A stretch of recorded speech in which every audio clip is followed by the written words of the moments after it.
to school for broadcast journalism at the University of Central Florida. Go Knights, Orlando.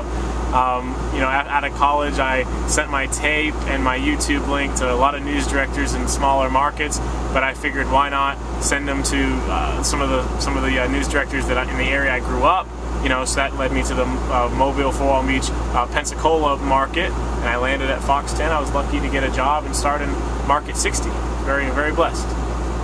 I was always told that, coming out of school, you got to get that news background first, and that helps with your credibility and get your feet in the door, and then you kind of transition to sports. It's way harder to get a job, I was told, into the field immediately into sports. So I started with news, and I love doing news, but sports is really my passion. That's what I do in my off time. I'm always watching the Red Sox, Patriots, and again, I love covering news, but there's something special with sports, especially high school sports here in Alabama, and Alabama-Auburn football. It's a lot of fun.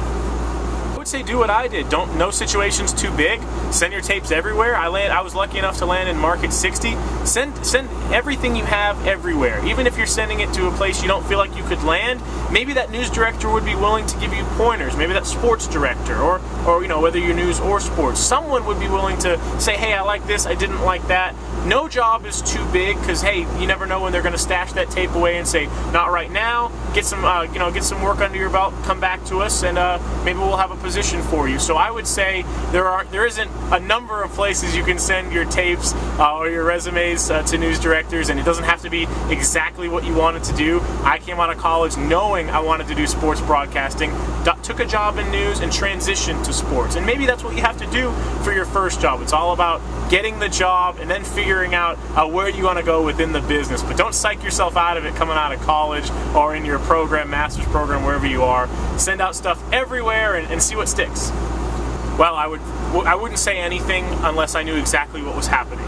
Obviously, all that information comes from the coach, the head trainer. I'm not going to put anyone at home. I'm not going to let them panic, because these kids' parents could be watching our broadcast, and I'm not going to be the one to say it's a broken leg if I don't know what it is. So covering, especially a high school athlete, that's a touchy subject. You got to get all your facts straight. You got to know exactly what happened to him and what his role on the team is, and you got to be right. So it's better to say nothing than say something, prematurely, because again, people are hinging on you and they want that information. If this kid's just sprained his ankle and it's going to get taped up and he's going to return, maybe don't say it. If this is a possible high school career ender, yeah, you got to get the information, you got to get on that. So there's levels, there's degrees, but you always got to be right. More important to be right than fast and get it first. Well, our sports anchor is Simone Eli. She is a Dominican woman, so she does a great job. So I think I think that sports, maybe more so than any other part of the business, is more of a melting pot. If you turn on ESPN, you're as likely to see a white male anchoring as a black female.